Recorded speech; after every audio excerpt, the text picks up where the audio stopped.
Amigos, amigas, convidados, realmente agradecemos a sua presença nesta noite muito importante, nesta palestra dupla, que vai nos brindar com grandes verdades e muitos caminhos, onde cada um de nós vai poder fazer a sua parte para ajudar a unidade do gênero humano.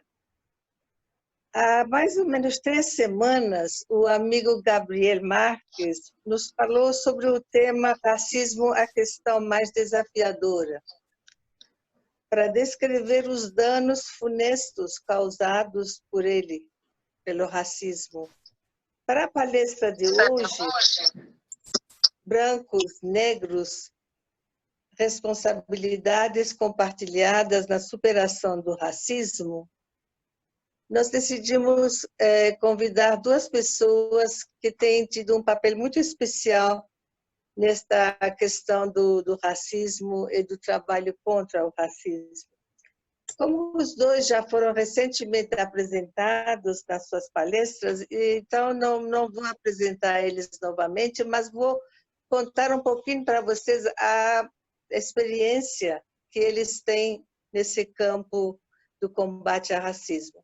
Gabriel e Irad participaram juntos de todo o processo preparatório da participação brasileira na Conferência Mundial das Nações Unidas contra o Racismo, que aconteceu em Durban, África do Sul, no ano de 2001. Neste processo participaram representantes da comunidade Bahá'í do Brasil, em conferências regionais no Brasil, no Chile, no Equador, Venezuela, Panamá, Estados Unidos e, finalmente, em Genebra, na Suíça. Participaram também nos processos avaliativos daquela conferência em anos posteriores, tendo sido Irad eleito relator do comitê principal da Conferência das Nações Unidas na avaliação que foi realizada no ano 2009. Portanto, sejam muito bem-vindos, querido Gabriel, querido Irad, o microfone de vocês e a palavra também, estamos todos com grande expectativa.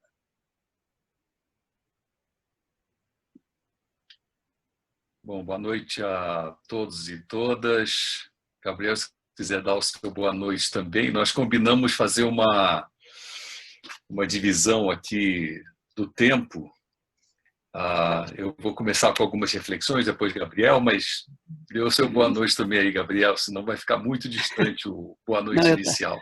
Boa noite a todos, os queridos amigos. Eu estava com dificuldade de achar aqui o botão para o microfone de volta. Mas é uma honra poder estar com todos vocês, com Irad, companheiro aí de muitas conferências. Mas na fala de hoje, na verdade, o que a gente combinou um pouco é de mesmo, não tanto a questão cultural, institucional do racismo, né, que já tem sido falada em outras oportunidades, estatísticas, números, mas focalizar naquilo que Shogefendi chamou de a questão mais vital e mais desafiadora, e com um chamado muito específico para brancos e para negros. Então, essa é a nossa conversa hoje, eu nem diria palestra, vai ser uma oficial, mas seguida, naturalmente, esperamos que vocês também possam interagir aqui conosco. Valeu, Gabriel. Quase que toda a apresentação que a gente vai fazer hoje à noite, iniciando agora, ela está baseada em algumas guias e orientações e escritos de Shoghi, que foi o bisneto de Baha'u'lláh, que foi o fundador da Fé Bahá'í. Shoghi, ele na década de 40 do século passado, né, por volta de 1940, ele faz um chamamento atualíssimo sobre a questão da superação do racismo e da promoção da igualdade racial. Num texto dele muito conhecido entre os Baha'is, e convido a todos e todas que voltem a estudar esse texto, e quem não conhece o texto, os nossos amigos que estão aqui participando hoje, procurem esse livro. É um livro interessantíssimo, chama-se O Advento da Justiça Divina. E nesse livro, Chover Effendi, ele levanta 3 questões fundamentais no desafio ao racismo e na superação do racismo. Primeiro, ele dá uma missão aos brancos, depois ele dá uma missão aos negros e depois ele dá uma missão conjunta para brancos e negros. Quando ele fala dos brancos, e a minha fala que vai estar mais direcionada nesses 15 minutos iniciais a todos os amigos e amigas não negros e não negras que estão aqui presentes, que se considerem brancos, essa questão até da consideração de quem é branco, não é branco, é uma questão até desafiadora aqui no Brasil, né? Porque nós somos extremamente miscigenados e muitas vezes não nos consideramos brancos ou achamos que essas classificações elas não têm sentido. E, na verdade, elas não têm sentido como uma classificação biológica, ela tem o sentido enquanto uma classificação sociológica, né? Sociologicamente, nós sabemos quem é branco e quem não é. E para aqueles que sabem que não são negros, sociologicamente, vem esse primeiro chamado de Chover Effendi. Ele diz que os brancos têm que fazer um esforço supremo se querem vencer a questão do racismo, numa resolução de contribuir com a sua parte na solução do problema. E o primeiro esforço supremo que ele diz é abandonarem, de uma vez por todas, o seu senso de superioridade. Muita gente aqui vai dizer, não, peraí, eu não tenho senso de superioridade, de forma nenhuma. Eu, apesar de não ser negro, posso ter, de repente, um DNA, meu avô era negro, meu bisavô, minha bisavó eram negros ou negras, mas eu não tenho mais o fenótipo, ou seja, não tenho mais a aparência de negro, né? Porque houve muitas miscigenações, mas de forma nenhuma eu me sinto superior. Ora, se ele faz esse chamado para nós abandonarmos a superioridade, é porque ela existe. A questão não é tanto se nós somos ou não racistas, mas a questão até foi uma campanha que a comunidade Bahá'í participou no início dos anos 2000, que se intitulava Onde você guarda o seu racismo?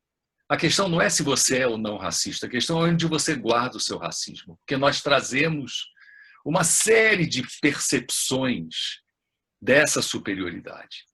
A primeira percepção da superioridade aparece quando nós, não negros e não negras, né, ou brancos, se quiserem colocar assim, né, fazemos uso e fruto de algo que se legitimou na sociedade, que é o nosso privilégio de ser branco. O privilégio branco é uma coisa inquestionável aqui no Brasil. Nós sabemos como funciona um sistema que é baseado numa construção racista. O sistema brasileiro, a sociedade brasileira, ela é construída em cima dessa suposta superioridade dos brancos que gera o privilégio branco. Ou seja, eu sei que como branco eu tenho passagem livre em certos espaços que eu sei que os negros vão ser questionados ou podem vir a ser barrados. A razão pela qual eles são barrados é o que o Gabriel disse, não é o que está em questão hoje à noite. Isso já foi discutido em outras oportunidades e podemos voltar a falar mais adiante, né? Mas o privilégio branco é que faz nós sabermos, por exemplo, que dentro do sistema público brasileiro, eu como branco, como servidor público branco, as chances que eu tenho de progredir no sistema são muito maiores do que as chances que um negro ou uma negra tem de progredir.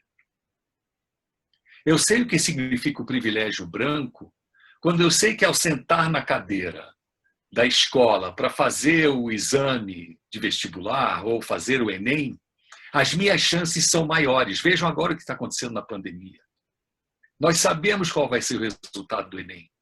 A grande massa da população branca se encontra nas escolas privadas. A grande massa da população negra se encontra nas escolas públicas, que não tem nenhuma das benesses do privilégio branco de poderem estudar durante a pandemia. Então, quando o Shoghi Effendi, quando ele faz esse chamado, né, de abandonarmos o senso de superioridade, ou seja, reconhecermos que temos esses privilégios, mas não os fazermos valer e buscarmos, através de meios, de corrigir a tendência que nós temos, enquanto brancos, enquanto não negros, não negras, né? De usufruirmos dessas vantagens, então nós vamos ser capazes de promover uma transformação. Shoghi Effendi diz que esse senso de superioridade ele pode até ser inconsciente. Ele diz que esse senso de superioridade é usualmente inerente. Olha, é muito forte o que diz Shoghi Effendi. O senso de superioridade do branco é inerente ao branco. Por vezes, se encontra no seu subconsciente, ele é inconsciente. Mas se eu me aproximo disso, se eu percebo que isso é uma realidade, então eu tenho chances de ir para a segunda etapa. A segunda etapa é corrigir a atitude de condescendência. Por que eu tenho uma atitude de condescendência? Porque eu vejo o negro como alguém que não teve condições, bom, coitado, é assim que funciona o sistema, não há muito que se possa fazer, mas então, quem sabe nós possamos. Essa atitude de condescendência, ela tem o seu nascedouro na atitude de superioridade. Então pode ser um choque para muitos de vocês que estão ouvindo isso agora, porque eu estou reforçando um texto que aqueles que conhecem os escritos de Shoghi Effendi já leram e talvez não se debruçaram sobre esse texto, não mergulharam no significado dele. E o convite que Shoghi Effendi faz é que, ao abandonarmos esse sentimento de superioridade, ao abandonarmos o sentimento de condescendência, né, nós possamos, enquanto brancos, ou, volto a dizer, não negros, promover uma associação íntima, espontânea e informal. Então, a primeira pergunta que muitos de nós podemos nos fazer é: quantos negros e negras eu tenho no meu círculo de relacionamentos? Porque se eu não os tenho, aqui no Brasil é uma situação pelo menos estranha. Estranha porque, segundo as estatísticas do IBGE, nós temos 52% da população brasileira que se autodeclara ou preta ou parda, cujo somatório, hoje, o IBGE utiliza a terminologia negro ou negra. Então, se mais da metade da população brasileira é negra, onde estão meus amigos negros? Por que eu não os encontro no meu círculo de amizades? Então, é sinal de que, se nós temos esse déficit de podermos promover essa atitude de aproximação, né, íntima, espontânea e informal, né, e Shoghi Effendi vai mais além.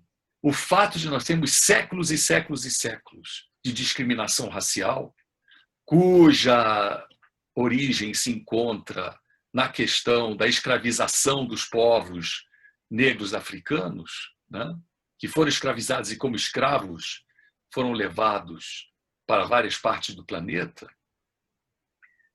Se nós não entendermos que é claro que, da parte dos negros e negras, né, pode haver uma falta de receptividade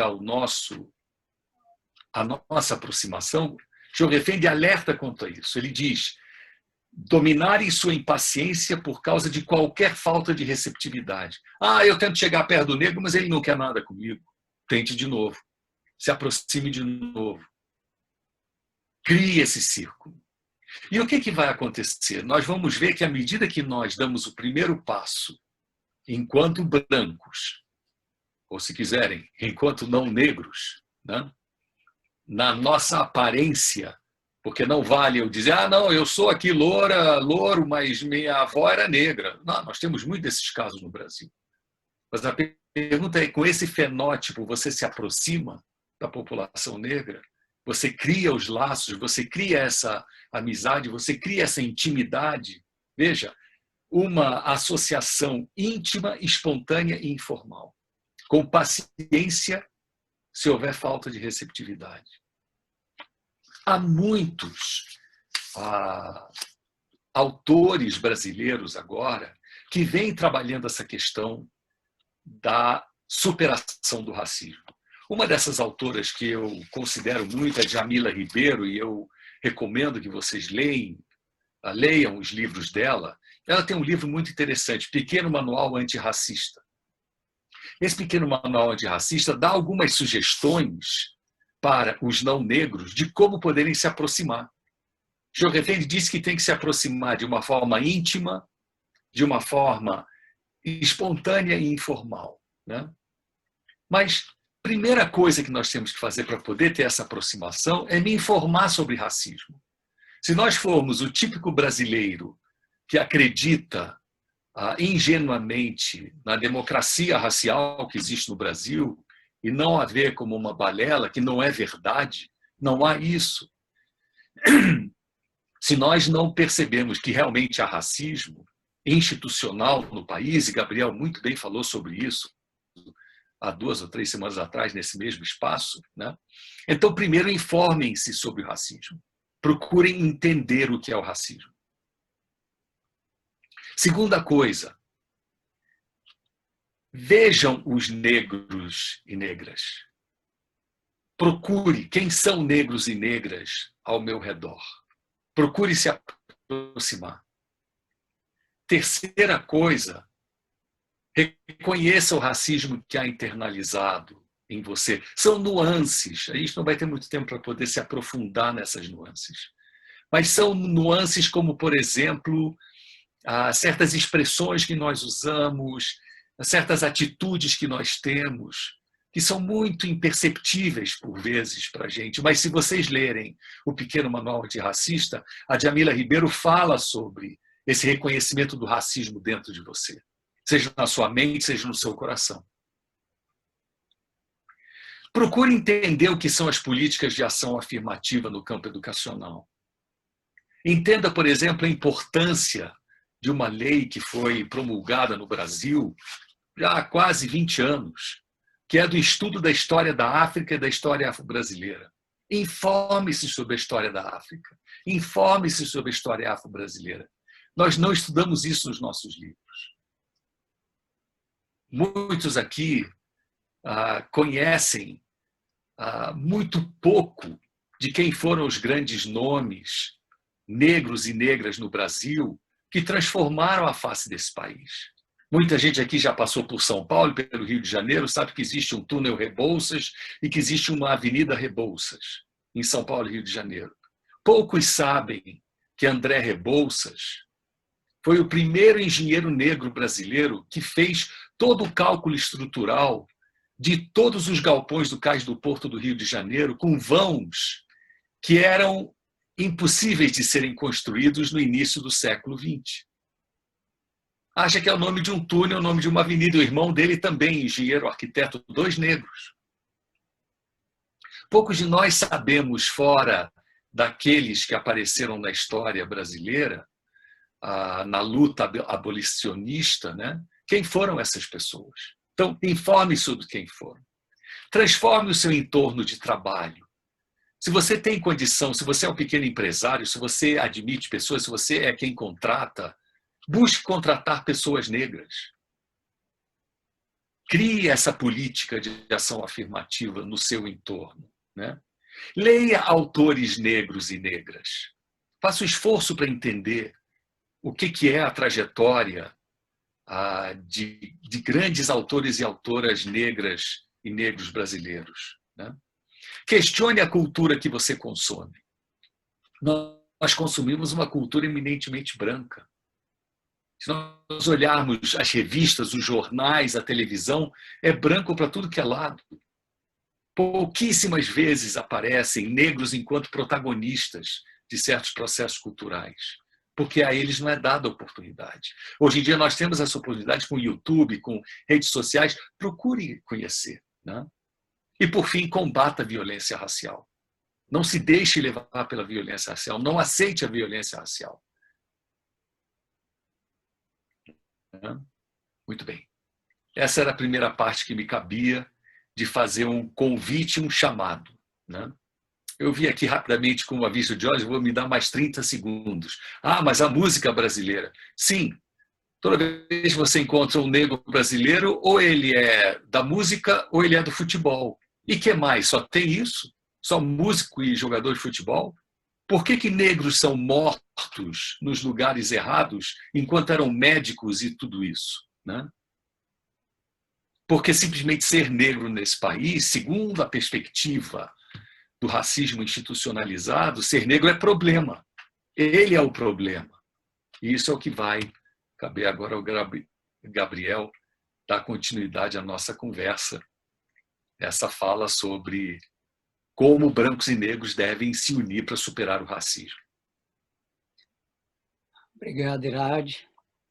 Na verdade, esse é o desafio de todos nós, brancos e negros, diante desse chamado que foi feito inicialmente por Abdu'l-Bahá, ainda no início do século passado, e aqui referendado em palavras veementes por parte do Effendi, e passado basicamente nós ainda nos deparamos com o mesmo problema e numa gravidade, numa extensão, né, maior do que aquilo que foi inicialmente, porque se tornou muito mais visível, né, e necessita de um tratamento realmente de choque. O que Chogue Effendi diz, então, aos negros, aqui ele utiliza uma linguagem que, na época desse livro, desse texto de Chogue Effendi, ainda o termo negro, no caso brasileiro, amplamente utilizado, e aqui Chogue Effendi diz que os pretos, com um esforço incomensurável da sua parte, mostrem por todos os meios ao seu alcance seu caloroso desejo de corresponder, sua disposição para esquecerem o passado e apagarem todo traço de suspeita que talvez persista ainda em seus corações e mentes. E vocês sabem que todos esses movimentos raciais, né, desde o tempo de Abdu'l-Bahá, tem sido realmente uma tentativa de resolver problemas. Né? Então, existe um rancor, uma mágoa realmente profunda sendo tida quase que de geração em geração, né? Desde que ela está, não vamos entrar no tema, já foi objeto de falas, mas está cristalizado na cultura, né? Enfim, nas instituições, no sistema educativo. Então, nós precisamos estar atentos. Então, quando se fala, por exemplo, o desejo caloroso, o caloroso desejo de responder, correspondência, vocês sabem, é uma reação proporcional, uma reação igualitária, né? Na matemática, a gente costuma utilizar o termo correspondência quando a gente fala de conjunto, né? Alguns ainda vão se lembrar lá das relações unívocas e biunívocas, né? Então, um conjunto, e ele tem um correspondente no conjunto no A, correspondente no B, e assim vice-versa. Então, essa correspondência, esse desejo caloroso de corresponder, precisa de encontrar, naturalmente, de parte dos brancos, uma ação que justifique essa correspondência. Então, mas aqui todos nós estamos chamados, especialmente os negros, a dar esse passo na direção desse caloroso desejo de corresponder a qualquer que seja a ação que vise a superação do racismo. Schoenfeld fala da disposição dos negros em esquecer o passado. E aqui eu acho que a gente precisa de pensar um pouquinho sobre o que Schoenfeld está querendo nos dizer com esse esquecer o passado, né? O passado está escrito.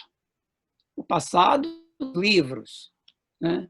O passado tem seus elementos presentes ainda hoje em dia, no dia a dia, né? Se eu caminho na rua, eu vou encontrar certas dificuldades que são frutado. Então, esse esquecer o passado, naturalmente, não é jogar os livros fora, não é passar uma borracha na memória, mas é um desejo de superação dessas dores, né? Um esforço genuíno da população negra construir um novo futuro. Eu até gostei do como foi colocado aí, porque tinha dois lápis, um branco e um negro, e que essas duas raças, né, esses dois povos, essas duas etnias, possam reescrever o futuro, porque o chamado é de esquecer, de superar as mágoas. O próprio Schoenfeld diz que a história é um elemento poderoso, né, do qual nós podemos nos inspirar, olhar com cuidado, analisar, encontrar experiências, ter aprendizagens para que, então, nós possamos ter uma conduta diferente da que foi no passado. Naturalmente que esse esforço de superar o passado, nesse sentido, ele só é possível através da espiritualidade, né? Mudança no âmbito do coração, né? Então, existir essa mudança no âmbito do coração. Eu tinha comentado na anterior, comentado um pouco da história de Louis Gregory. E Louis Gregory, para mim, ele foi o campeão, né, inicial desse esforço genuíno de superação do conceito e do racismo. Vocês sabem, Louis Gregory era um dos discípulos, por assim dizer, de W.E. Du Bois, que foi um filósofo, fundador de grandes instituições iniciais da promoção da população negra nos Estados Unidos, no início do século passado, tá? 1900, 1905, 1908. Louis Gregory havia se formado como advogado na Universidade Negra e tinha um discurso muito veemente e era considerado uma das expectativas de ser um dos negros mais reacionários, e sua fala era extremamente controversial.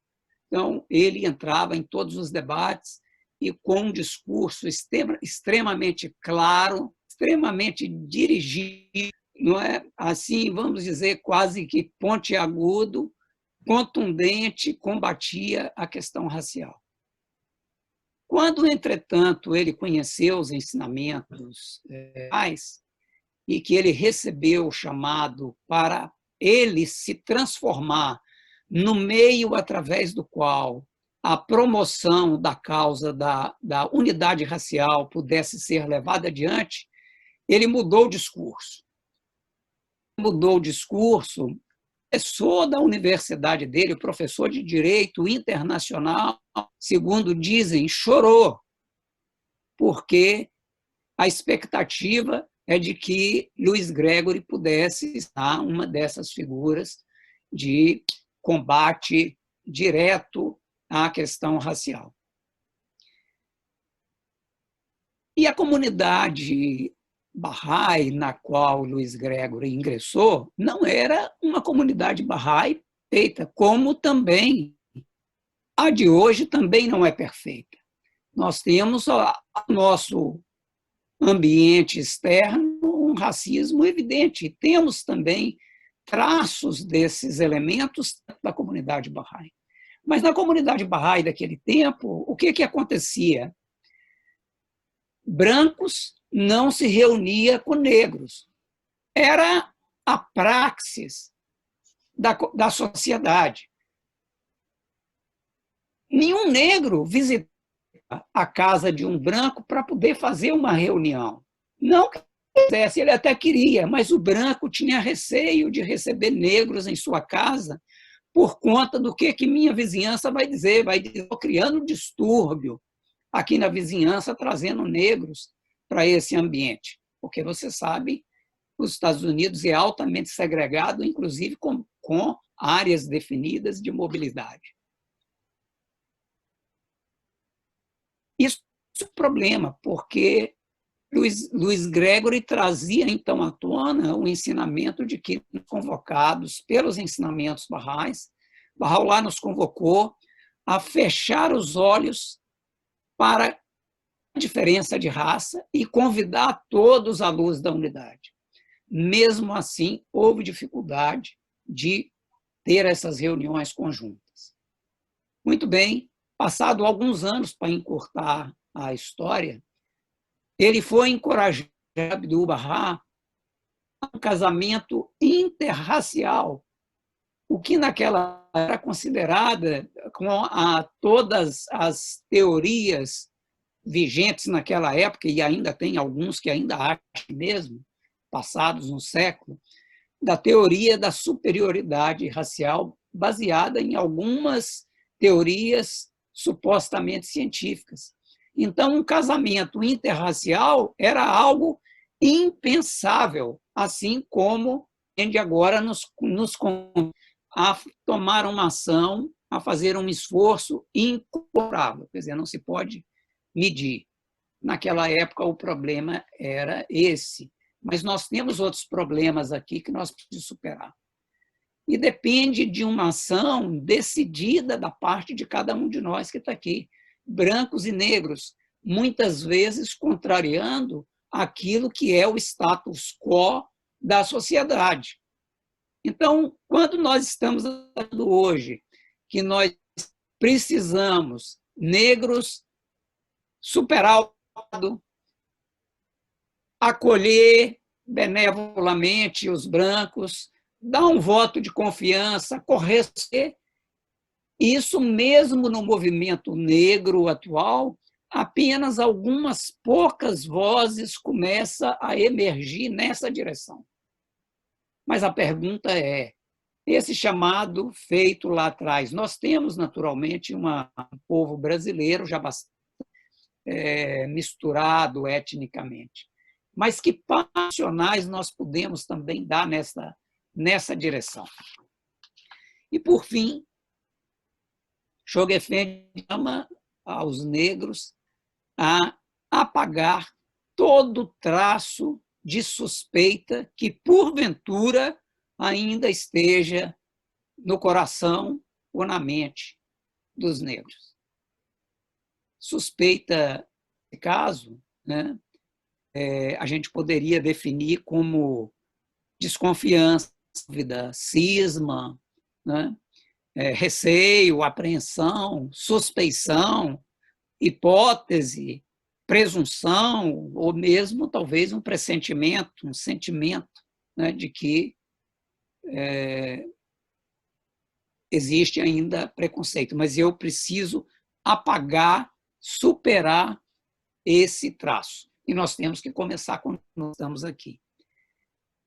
Então, veja que o desafio colocado Diogo Effendi, e o exemplo que nós temos, o exemplo vivo, porque não foi uma suposição de algo que ia acontecer, e causou naturalmente um furor, né, uma disrupção, vamos dizer assim, dentro da própria comunidade Bahá'í.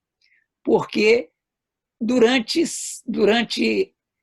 algumas dezenas de anos, esse problema permaneceu sem uma solução. E Abdu'l-Bahá viu naquele tempo que se essa questão do racismo, das divergências existentes entre brancos e negros não acontecer, que sangue iria correr nas ruas. E a gente está vendo como que esses movimentos rapidamente estão evoluindo e se espalhando pelo mundo inteiro. Então, nós temos que dar uma atenção, trazer um tratamento muito eficaz para que possa superar essas questões. Eu devolvo a bola para Roberto Irade, para não confundir. Bola devolvida. Isso que Gabriel acaba de falar, quer dizer, fecha a equação que a Diogo Effendi apresenta, né? Uma parte da equação são os brancos, foi o que eu já falei antes. Qual é o papel dos brancos? O que os brancos têm que abrir mão de, né? E qual o movimento que os brancos devem ter em direção aos negros para que então se encontre o caminho dessa harmonia e desse entendimento e da promoção da igualdade. Agora, Diogo Effendi diz que nenhuma dos dois lados, nem brancos nem negros, acreditem que esse problema pode ser resolvido fácil e imediatamente. Não é de solução rápida. Porque se nós mesmos, e foi aquilo que eu apresentei inicialmente a vocês, se aos brancos cabe todo um trabalho de reconhecimento da negritude, de entendimento do passado, da história negra, da história africana, da história afro-brasileira. Se compete o entendimento da contribuição histórica dos negros ao nosso país. Se compete aos brancos aumentarem os seus ciclos de amizade com os negros. Se compete aos brancos questionarem onde se encontram resquícios de racismo nas suas formas de se portar, de pensar.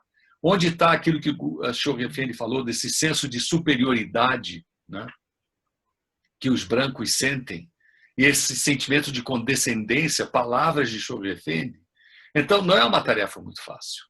Essa tarefa não só não é fácil, mas ela exige uma série de qualidades, tanto da população branca como da população negra, para que possam se aproximar. Essas qualidades, primeiro, começa com amor genuíno. Haver realmente um reconhecimento de que a alteridade, o outro, é um complemento meu, e eu amo genuinamente quem quer que seja, apesar das nossas diferenças. Olha, isso não é uma tarefa muito fácil. Nós podemos nos dizer que estamos espiritualizados, que já alcançamos o nirvana, somos capazes de ver com olhos espirituais o mundo, mas quando chega na questão do outro, do diferente, a gente dá uma travada. Então, amor genuíno, paciência extrema, já foi dito isso, né? Humildade verdadeira. Ambos os lados têm que ter essa humildade verdadeira. Porque se o branco continua com seu ar de superioridade, com o seu sentimento de condescendência, e o negro continua com tudo aquilo que o Gabriel falou, né? Que pode estar vindo acompanhando de tristeza, de uma herança, né? De mágoas, não há essa humildade onde esse entendimento possa acontecer, né? Muito tato, diz Diogo Effendi. Diogo Effendi diz que tem que haver tato consumado. Não é muito elementar você achar que, trazendo também, eu sempre trago uma experiência muito pessoal minha, mas acho que vale a pena repeti-la. Numa roda de amigos, uma vez, todos brancos, aparece uma amiga minha negra eu a apresento e digo, essa aqui é a fulana, engenheira, trabalha na Eletronorte.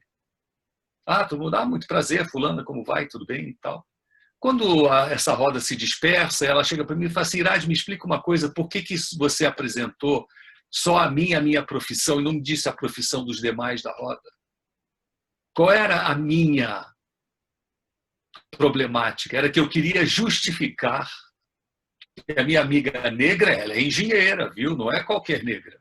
Eu não me relaciono com qualquer negra. Olha, eu aprendi isso há 20 anos atrás. Aprender a ter tato, aprender a reconhecer aonde você tem os seus lapsos é fundamental. Guardião, por isso que ele fala em tato consumado. Iniciativa sã, sabedoria madura, esforço deliberado. Irad, você está falando que o Guardião diz que a gente tem que ampliar nossas amizades e tal, mas é muita forçação de barra. Sim, é para ter forçação de barra, sim, senhor. Esforço deliberado. Tanto do lado dos brancos, em ampliarem o seu rol de amizades, em criarem aquilo que o Guardião disse, de corrigir essas tendências e ter uma amizade íntima, espontânea e informal, palavras dele. Mas também tem que haver um esforço deliberado de parte dos negros, né, de serem receptivos, que é o que o Guardião falou, que é o que Gabriel destacou. Eu termino essa minha segunda intervenção fazendo um convite a todas e todos vocês. Eu vou colocar aqui no bate-papo um endereço de um link de um trabalho que é feito pela Universidade de Harvard, nos Estados Unidos. Está em português isso, tá? Esse link que eu mandei, copiem, façam o teste. Eu tenho ou não tenho qualquer viés racista?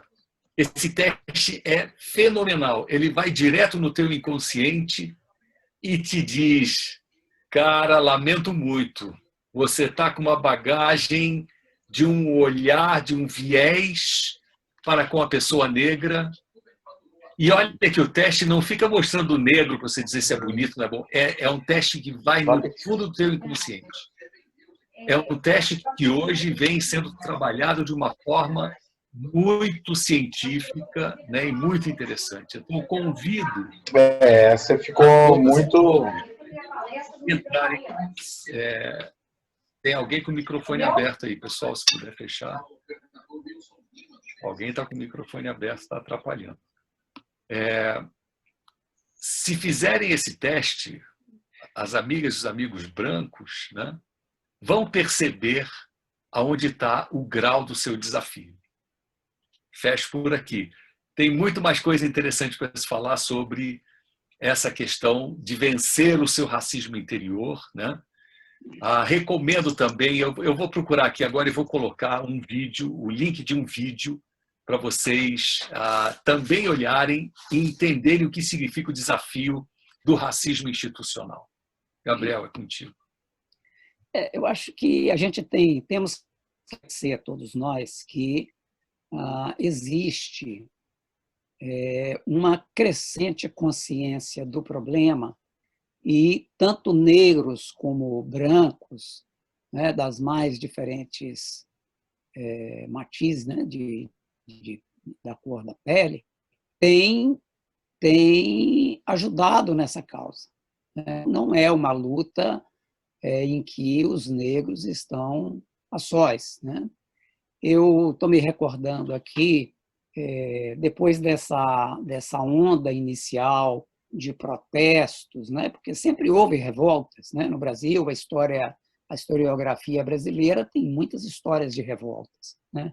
Mas elas vão se incorporando, vão ganhando dimensões, são cada vez mais amplas. Então, por exemplo, todo o movimento dos direitos civis nos Estados Unidos, iniciado lá com Rosa Parks, vocês devem se lembrar, dali emergiu algumas lideranças negras, Martin Luther King, o Malcolm X, né, como a gente chama aqui, e tantas outras lideranças. Em 1966 surgiu um partido político, né, só de negros nos Estados Unidos, ficou muito temido pelo governo naquela época.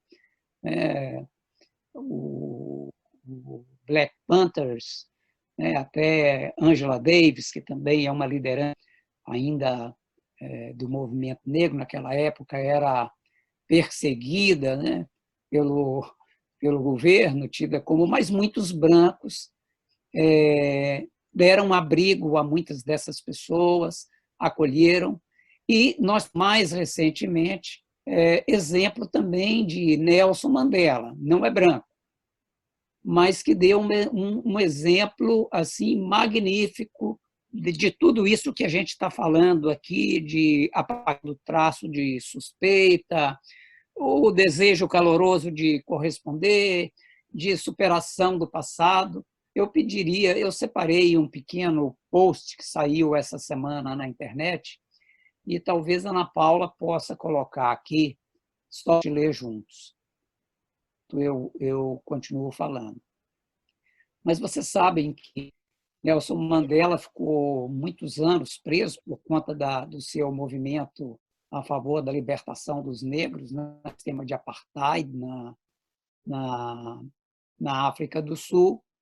E depois de muitos anos, quando saiu, está um pouquinho distorcido aqui no meu, não sei se é só no meu. Quando saiu, e no livro que ele escreveu, a história, aparece aí esse texto. Irade, você gostaria de ler, Irade?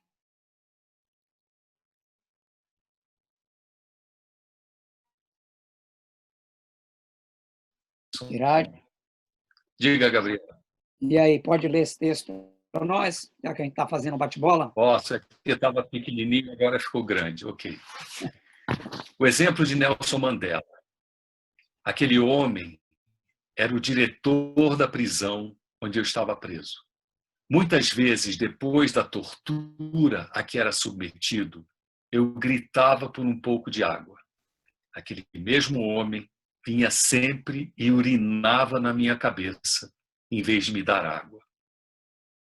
Portanto, ele estava assustado e tremendo, esperando que eu fizesse o mesmo com ele, torturando-o ou encarcerando-o, já que agora sou o presidente de Estado sul-africano.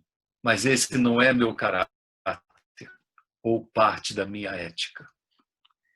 Eu acho que aqui está um exemplo desse nível de mudança de postura a que todos nós, negros, estamos chamados. A superação do passado, a superação das mágoas e olhar para o futuro.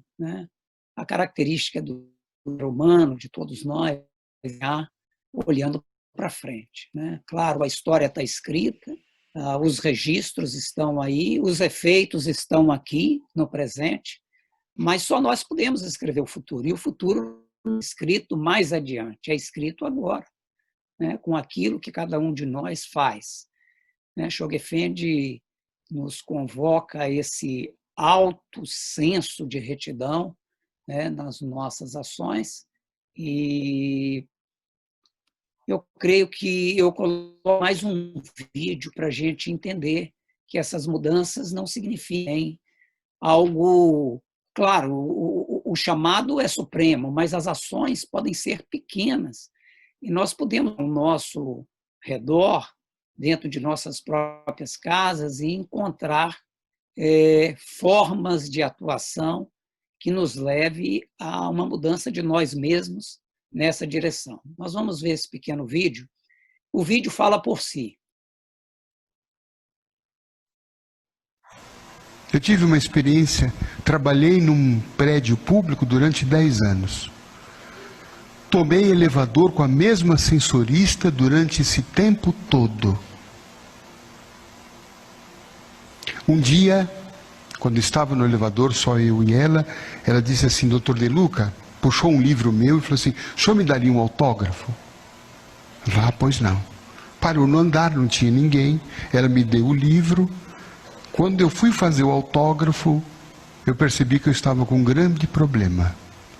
Eu não sabia o nome dela. Aí eu fiquei olhando, olhando, olhando. Falei, meu Deus do céu. Não é que eu tinha me esquecido, eu não sabia. Aí fiquei olhando para a cara dela, assim, com aquela atitude de súplica, pelo amor de Deus, me diga o seu nome. E ela não disse. Eu falei, bom, quem sabe surge algum espírito que me ajude. Ninguém apareceu. E eu fiquei ali, falei, meu Deus do céu. Aí eu tive que fazer uma das perguntas mais difíceis para ela. Como é mesmo o seu nome? Ela falou assim, doutor, 10 anos que trabalhamos juntos, o senhor não sabe meu nome? Eu falei, não é bem que eu não sei, é que a memória já está. Mas eu não sabia mesmo. Eu não tinha dado importância para ela. Ela não era uma pessoa importante para mim. Ela disse, meu nome é Maria, nome da mãe de Jesus. Quer dizer, ela falou isso só para piorar a minha situação.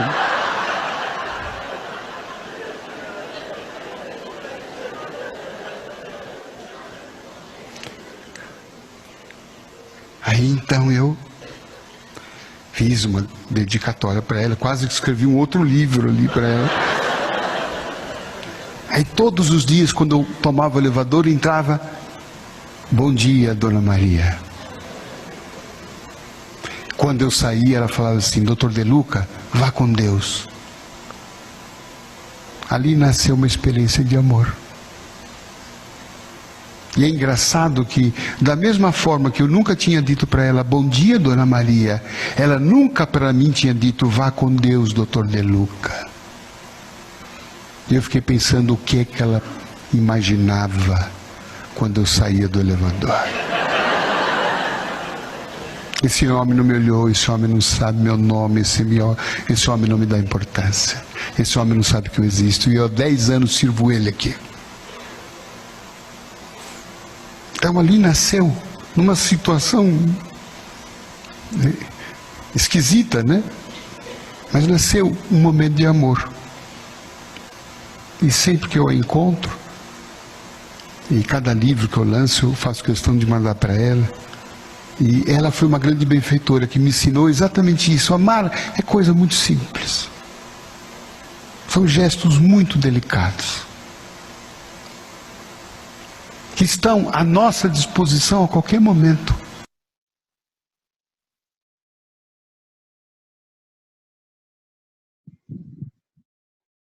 Obrigado. Obrigado por compartilhar aí o vídeo. Eu não vi a cara do público lá, mas eu tenho certeza que a maioria que estava dando risada era... Porque o negro, nessa situação, ele está num constrangimento enorme. Mas eu creio que a ideia de trazer o vídeo era muito de perguntar, assim, nós conhecemos o nome do porteiro do nosso prédio?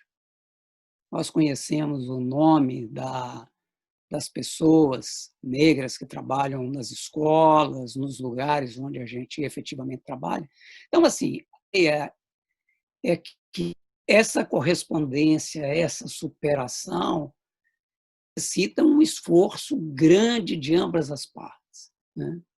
E eu acho que com isso a gente pode abrir aqui para as perguntas e troca de ideias. O que você acha, Heraldo? Perfeito. É a hora certa.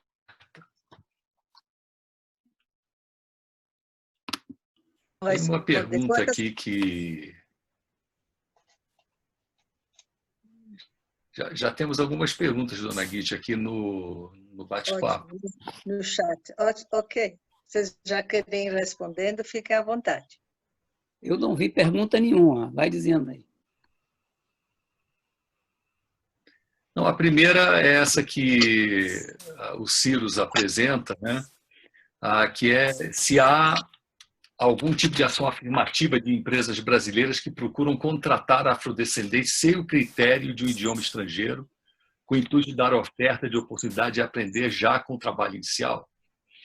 Há muitas empresas, Ciro, que hoje têm vice-presidências de diversidade e que nasceu com a ideia da diversidade racial, mas exatamente vendo que a promoção da diversidade dentro do ambiente corporativo vem em benefício da própria empresa. Seja a diversidade racial, seja a diversidade de gênero, seja a diversidade de orientação sexual, todas as diferentes diversidades. Diversidade geracional.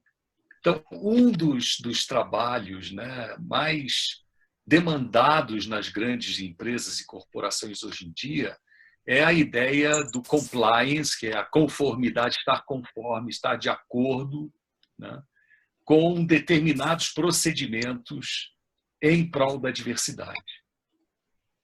Porque se de um lado a empresa ela não valoriza a diversidade, não tem programas de ação afirmativa, não traz aqueles que se encontram atrás na corrida, né, de alcançar né, de contribuição efetiva à sociedade brasileira, essas políticas de ação afirmativa que você menciona, elas existem em grandes grupos de empresas. Tem empresas que, hoje em dia, o diferencial delas é o ambiente da diversidade. É você ver negros e negras em posições de direção. Porque a diversidade não pode ser também somente eu ter diversidade, digamos, racial, né? Negros e negras igual. Nós temos 50% de negros e negras, 50% de brancos na empresa. Só que os negros, 99% estão na faxina. Isso não é diversidade. Isso não é promover diversidade. Isso não é aquilo que a Djamila Ribeiro disse: se você tem condições de promover diversidade, promova. Tem que ver que tenha 50% de negros e negras na faxina e brancos, mas também 50% nas diferentes outras posições da empresa. E sim, então a minha resposta a você é sim. Há um grande grupo de empresas. A empresa que começou no Brasil com a questão da diversidade foi a Xerox, isso há quase 30 anos atrás, onde não se falava de diversidade no mundo corporativo, né? E quem começou primeiro nos Estados Unidos a programas de diversidade foi a General Electric, também com grande foco em diversidade, né? Inclusive, a gente teve o prazer aqui, a Comunidade Bahá'í do Brasil, de convidar, eu não lembro o nome dele, Gabriel, talvez você lembre, ele foi conselheiro continental nos Estados Unidos, ele era o VP, o vice-presidente de diversidade da General Electric, e veio para o Brasil. A nosso convite para fazer uma série de palestras. Qual era o nome? Gene Andrews. Gene Andrews, isso. E era muito interessante, porque o nome dele era Gene Andrews, mas ele era de Cabo Verde originalmente, e o nome original dele era Eugênio de Andrade. Ele teve que mudar, a família mudou os nomes e tal, para que eles pudessem ser aceitos nos Estados Unidos. Eugênio de Andrade era Gene Andrews. Bem lembrado, Gabriel, boa memória. Você deu de 10-0 agora. Não, boa Gene memória. Andrews veio ao Brasil, fez boa memória é a tua, porque eu não lembrava do Eugênio Andrade. Eugênio de Andrade, cabo-verdiano, norte-americano cabo-verdiano. Então, sim, Gene Andrews foi o primeiro VP, primeiro vice-presidente de diversidade da General Electric americana. O cara era fera, não sei se ainda está vivo, ele já tinha bastante idade na época. Mas, enfim, há excelentes exemplos. Eu acho que temos que procurar conhecer melhor essas experiências. Diga, Gabriel. Eu estava pensando lá pelos anos 1998, os Estados Unidos têm essa política de promoção, especialmente de empresários negros. E como o Brasil tem uma grande população, enviaram, então, uma comitiva, até com a ministra do Trabalho, me parece, como era o nome? Do Comércio. E vieram para o Brasil para tentar estabelecer também alguma parceria e tudo. Mas a dificuldade era que não existiam muitos empresários negros. Então, olha, eu estou falando da Bahia. Então, existia também uma dificuldade. Claro que a situação mudou muito por conta da política de inclusão, especialmente a política de cotas, né, que veio desde a Conferência Mundial contra o Racismo no ano 2000, portanto, posterior a essa experiência que eu estou relatando aqui. Agora, é um volume muito maior de profissionais, né, em todos os níveis e tudo mais, mas falta uma política efetiva de inclusão. No Brasil, não existe de maneira clara isso. Comentei, por exemplo, aqui com um amigo que é gerente de Banco Popular, aqui na Bahia, né, perguntando quantos colegas negros ele tinha lá no Banco Popular Bradesco. Não tinha nenhum, não tem nenhum. Então, assim, precisa efetivamente um trabalho nessa direção. Eu queria fazer um outro comentário aqui, vendo o comentário que a Ana Paz fez. A Irade coloca a importância da educação antirracista e eu acrescento que deveria ser a partir da família, da educação infantil. Eu quero vender o peixe da minha amiga Masa Gomes, que está participando aqui conosco desse encontro. Masa é autora de livros infantis e está trabalhando com a questão racial. Então, é importante vermos também que há um grande conjunto de autoras e autores brasileiros, né, e brasileiras que estão trabalhando a educação antirracista a partir das suas publicações, dos seus livros, e que cria toda uma ambiência favorável. Ana, perfeito, é isso mesmo. Só que nós não estamos usando, né? Eu faço parte de um grupo que a Masa faz parte, e o José Alves Garcia, que está aqui conosco essa noite, também faz parte. E o Zé disse hoje: Masa, recebi o seu livro. Ele fala não sobre a questão racial, fala sobre a questão regional, que também é importante. Muitas da origem da questão do preconceito racial se soma no Brasil ao preconceito regional. E o regionalismo não é visto com bons olhos, né? Porque existe uma certa tendência hegemônica do centro-sul do país sobre o resto do país. E centro, Goiás já não entra mais. Centro-sul é Minas Gerais para baixo, comanda a cultura do país. Então, temos que nos abrir de novo. Olha só como a Djamila Ribeiro, vale a pena comprar esse livro dela. Eu não ganho nenhuma comissão pela venda, mas digo, comprem o livro da Djamila Ribeiro, Pequeno Manual Antirracista. Olha como é oportuno dizer, leiam, consumam uma cultura diferente, né?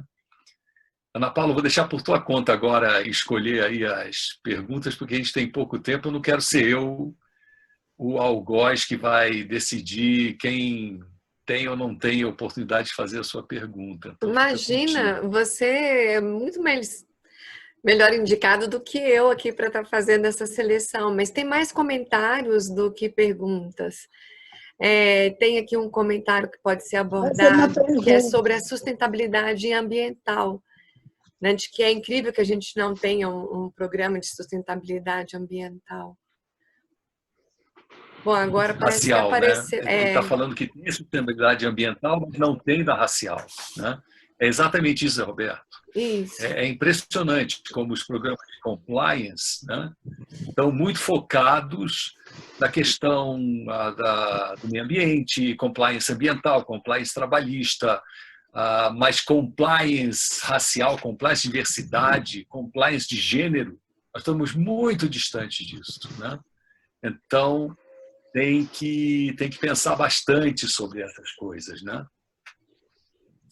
Masa, você foi convocada a publicar aqui no bate-papo o link do seu livro, viu? Pode botar aqui, está a hora do seu comercial. Essas questões... eu queria também... Diga, Gabriel, você, por favor. Não, era só aproveitando que se mencionou a questão ambiental, em muitos casos ela está ambiente intrincada com a questão racial, né? Sentido, não quero entrar aqui na questão institucional, A gente falou, hoje nós vamos concentrar na mudança do índio. A questão, naturalmente, é que todas as instituições e todas as comunidades são formadas por indivíduos.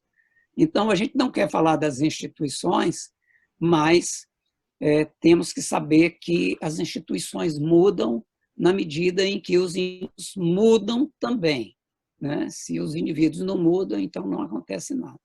Então, Ana circulou aí na rede social por conta desse retrocesso, né, que está na área ambiental em vários países, no Brasil é um exemplo disso, né? Aí no Centro-Oeste vocês têm na Chapada dos Veadeiros, tá, um dos maiores quilombos do Brasil, que é o dos Calus. E essa semana, 2 grandes fazendas, né, vizinhas, coladas à área dos quilombos, foi totalmente devastada, com corrente, 2 tratores andando e devastando tudo para o agronegócio. Então, a gente diz, o agro é pop. O agro não é pop, porque popular não é, né?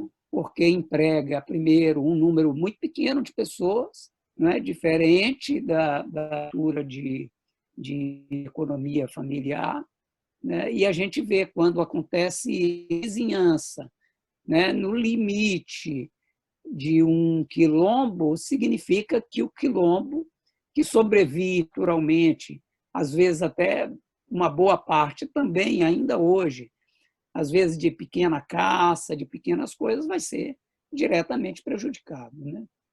Então, essa nossa fala de hoje, dessa responsabilidade de negros e brancos, tratar a questão do racismo não como uma coisa externa, algo dentro de nós, que nós precisamos de assumir e fazer a mudança, precisam de ser levados a outras instâncias, para que a gente possa ver mudança significativa também no nível das estruturas da sociedade.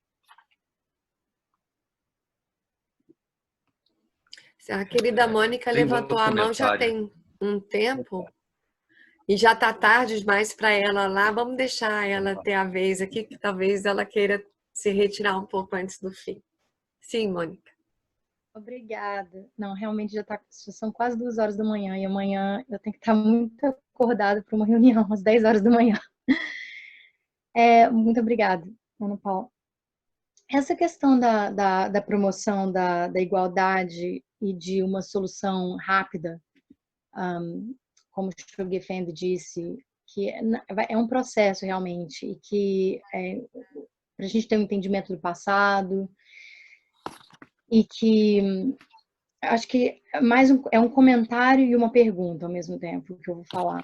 E esse ponto da educação da criança, de que ela entenda desde o início que existe esse processo de racismo, que não é algo que eles queriam voluntariamente que isso tivesse acontecido. Por exemplo, tem um livro que é um livro do Robert Abboud. Eu moro na Inglaterra, então por isso que às vezes eu vou falar com algumas... enfim. E a minha filha está lendo esse livro, do Robert Abboud, e ela tem 7 anos de idade. Quando ela estava lendo esse livro, ela ficou tão chocada. Ela ficou muito com ele. Como que a mãe dele teve neném sozinha e ela era escrava. Ela ficou tão chocada, ela falou, eu quero parar de ler esse livro, eu não consigo continuar a ler. Eu falei, não, vamos continuar, a gente vai lendo juntas. Então, esse é um processo de que, para a gente sentar junto com a criança, para a criança entender o que é que o negro passa, os tipos de humilhações que ocorrem com a raça negra, muitas vezes que a gente não está consciente. É uma consciência coletiva para a gente ter, mas como que a gente alcança essa consciência coletiva? Eu achei muito interessante que o Metirad falou sobre ter extrema paciência e humildade. E também esse outro lado, como eu moro na Inglaterra, as realidades não são diferentes, porque nós todos somos seres humanos. Não importa onde que a gente mora, nós todos somos seres humanos, nós todos temos raças diferentes. Na minha comunidade Bahá'í, 1/3 da comunidade é de negros e 2/3 são de pessoas de nacionalidades diferentes. E eu vejo assim que algumas das pessoas da minha comunidade, elas têm muita... É difícil, apesar da gente tentar tirar qualquer traço de supremacia, que às vezes está incutado na nossa cabeça, sem a gente perceber, sem a gente ter uma consciência profunda sobre esse assunto. E apesar de ter da gente tentar, porque é um processo de que demora tempo para que isso aconteça. Como que... Agora é a pergunta. Eu acho que a pergunta primeiro para o Gabriel e depois para o meu tio. Mas como que a gente pode passar todo esse amor e acalentar como reais amigos para os amigos negros que, para mim, eu sinto no meu coração que eles são os meus irmãos e minhas irmãs, mas que, apesar de que eu comunico isso para eles, de que eles sentem isso, ainda tem tanta mágoa, principalmente nessa questão de que a gente está vivenciando hoje em dia, que estão tendo vários tipos de conversas, mais conversas que antigamente existiam, porque antigamente não existia conversa sobre a situação da raça negra no mundo. Não nessa mesma dimensão que agora começaram a existir essas conversas. Então, como que a gente pode acalentar e como que a gente pode ajudar os nossos amigos negros, como branca que eu sou, não tendo nenhum tipo de paternalismo, mas que a gente possa ultrapassar essa barreira e que eles consigam sentir que não são eles e eu, mas que somos nós. Nós estamos juntos tentando isso. Olha, eu acho que a comunidade Bahá'í, por excelência, promove um ambiente de muita diversidade e de inclusão. O primeiro slide foi colocado no início aqui das falas, foi essa branca, uma criança negra, e um texto era de quem? Era de Mandela também, dizendo que nenhuma criança nasce com preconceito. Como era o texto exatamente? Ninguém nasce odiando ao outro. Ninguém nasce odiando outra pessoa, né? E então as crianças até seus 7, 8 anos, elas brincam juntas e naturalmente que o ambiente de inclusão, de diversidade que a comunidade já provê, realmente que cria um ambiente favorável ao desenvolvimento dessa percepção do outro como igual, né? Então, o problema não está nas crianças, o problema está nos adultos. Então, é como que nós, enquanto pais, nos ciemos. O presidente deu aí um exemplo, não é? Que era uma coisa assim, muito sutil. Ele, numa reunião, ele foi apresentar a amiga dele, mas fez questão de destacar a profissão, até porque ela, não sei o que foi que passou na cabeça, mas ela se sentiu ofendida. Então, às vezes, existem pequenas nuances, pequenas falas, pequenos gestos que vai contra aquilo que, às vezes, a gente diz, acredita. O chamado aqui, brancos e negros, né? Como que nós vamos conscientemente identificando isso para mudar a nós mesmos e criar um ambiente cada vez mais isento de racismo e mais propenso à diversidade, para que as crianças estejam imunes a isso. Naturalmente que quando elas vão se desenvolvendo, elas vão ver coisas, não é? Mas elas vão saber diferenciar uma coisa da outra, né? E aquilo, a educação essencial que receberam, isso vai ter uma força muito maior, né? Principalmente aquilo que as mães em si podem transmitir às crianças ainda tem um papel muito mais do que dos pais. Claro, os dois são corresponsáveis, né? Mas de tudo que a gente sabe de educação, as mães ainda têm o potencial de uma influência muito mais marcante nas crianças nessa direção. Eu queria colaborar nessa resposta para a Mônica, lembrando o seguinte, não há curso por online para natação, né? Nunca vai haver. Você, para aprender a nadar, tem que entrar na água. Curso à distância, online, correspondência, não tem. Não tem como você aprender a superar o racismo se você não se colocar em meio às pessoas que são as vítimas do racismo. A menos que você interaja com negros e negras, aumente o rol de amizades com negros e negras, adentre os espaços onde negros e negras se encontram, sofra a desconfiança deles e delas, aprenda a ter paciência dentro dessa água, é onde você vai nadar, nessa ambiência. Aprenda a entender o que é o sofrimento pelo que eles passam, com tanta discriminação, com tanta segregação, com tanta porta que se fecha na cara deles e delas todos os dias. Aprenda a conversar, aí você vai aprender a amar. E quando você aprender a amar, você vai poder ensinar os teus filhos a amarem também. Porque é só assim que a gente consegue superar o racismo. A superação do racismo não é um experimento teórico. Não se dá através da leitura de livros. Não se dá através de fazer oração todo dia e pedir a Deus que nos ilumine, que nos ajude, porque não é assim que funciona. Só funciona quando você adentra o espaço, mergulha no espaço, é aceito pelo espaço, aceita pelo espaço, e daí então você começa a entender como é navegar nisso.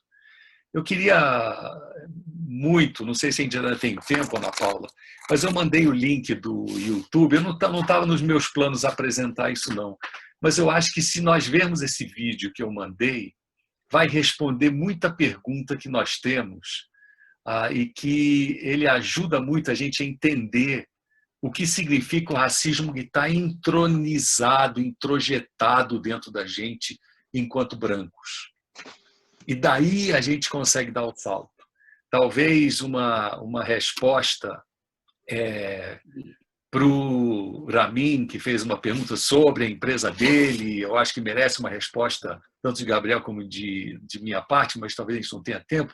Mas assistir esse vídeo, Ramin, vai ser uma resposta para você. Se você conseguir transformar o RH da sua empresa para que ele reflita o novo RH que é necessário, porque o filme não mostra o novo, ele mostra o velho.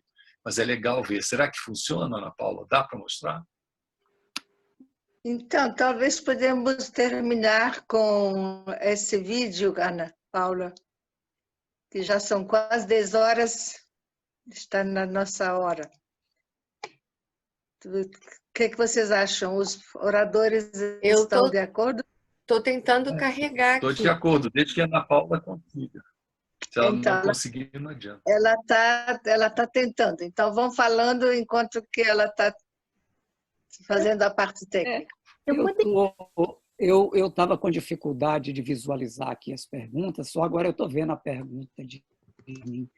Mas, Ramin, eu não pensaria que isso pode ser visto como uma ação, né, racista, né, discriminatória. Pelo contrário, eu acho que você aumentar a diversidade de pessoas na empresa, isso vai ser um ganho, né?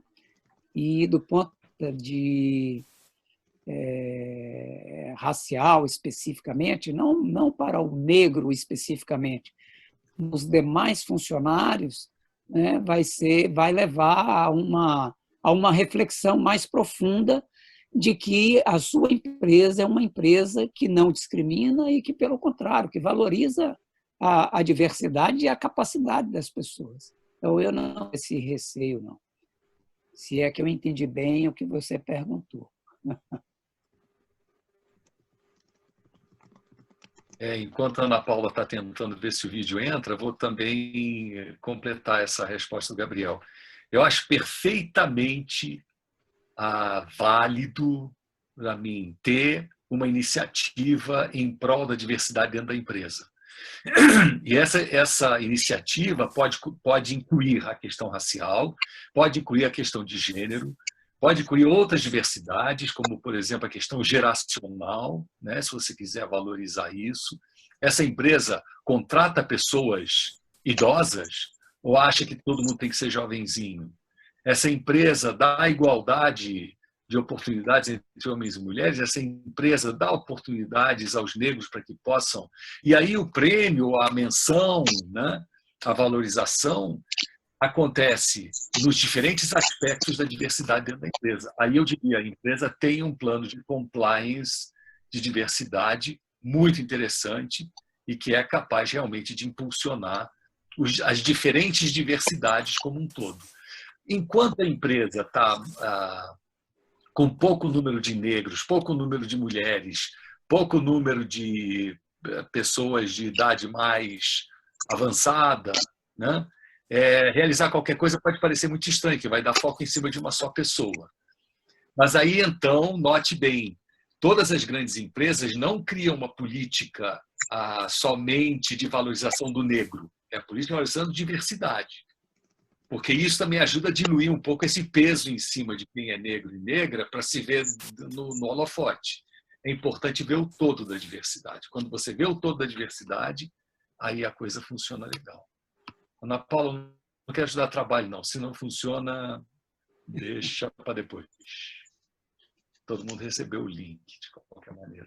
E se os amigos realmente acham que há mais questões a serem tratadas, a gente, numa próxima oportunidade, podemos novamente focar esse assunto. Estou ouvindo aqui, pode botar o som.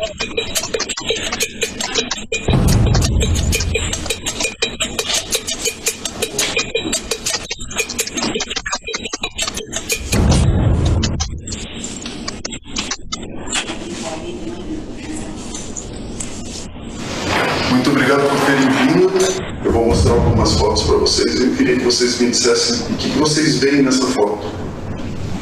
Tá atrasada. Tá com pressa. E essa? Ela é designer de moda. Escolhendo uma roupa para ela comprar. Executivo, pode ser na parte de finanças, pode ser na área de RH. Mais uma. O pai está cuidando do jardim da casa dele. Com certeza ele não tem cara de ser empregado da casa, não. Ele tá limpando a casa dela, tá limpando a pia. Eu achei grafiteira, tem jeito de grafiteira. No grafite é uma arte, não é vândalo, não é uma vândalo.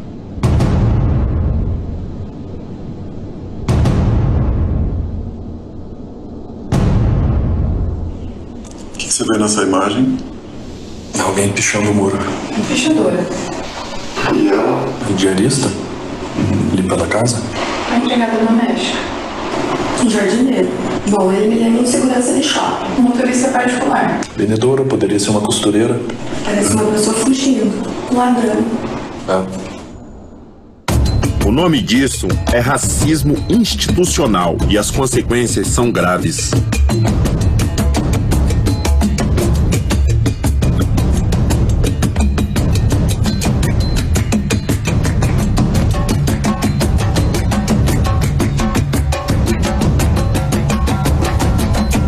Chega de fingir que é normal.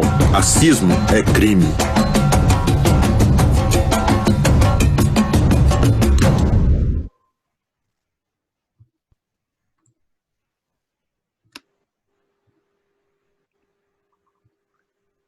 Muito obrigado, Ana Paula. A ideia era essa, se todos conseguiram ver o vídeo, como é que nós vemos essas imagens. Como é que nós vemos um negro ou uma negra? Enquanto nós vermos um negro ou uma negra com esse viés que esses profissionais de RH estão vendo, nós continuamos com racismo dentro do nosso coração, da nossa mente, da nossa alma, impregna a gente todo. Como é que eu consigo vencer isso? Me relacionando com pessoas negras. Vendo que pessoas negras, quando correm, não é porque é ladrão. É porque está correndo, está se exercitando. Que pessoas negras podem estar cuidando da sua casa, que pessoas negras podem estar cuidando do seu jardim, que pessoas negras têm uma vida igual a que eu tenho, enquanto branco. Mas enquanto eu me segrego e eu me distancio dos negros e das negras, eu crio uma fantasia de que negros e negras são algo fora do meu alcance, né? Então é isso que a gente tem que mudar. Então, Ramin, quando eu falei que esse vídeo também responde, mostra isso para o teu RH. Se o teu RH na tua empresa continua vendo os negros dessa forma, ele naturalmente vai rejeitar negros e negras, por um viés inconsciente. Nós temos que mudar isso, trazer esse viés positivo de união, de amor, de concórdia, tudo aquilo que Shoghi Effendi falou e que eu não vou repetir, já falamos essa noite. É isso aí.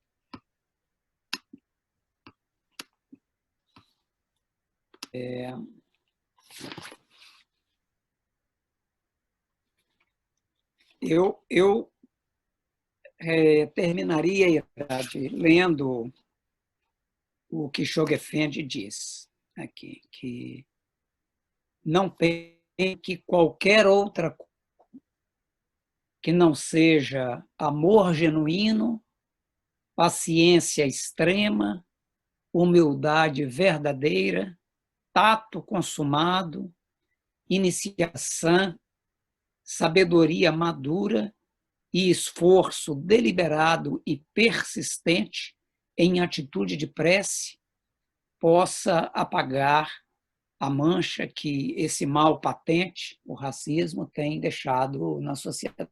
Ou seja, todos nós estamos convocados a um trabalho consciente e de longa duração.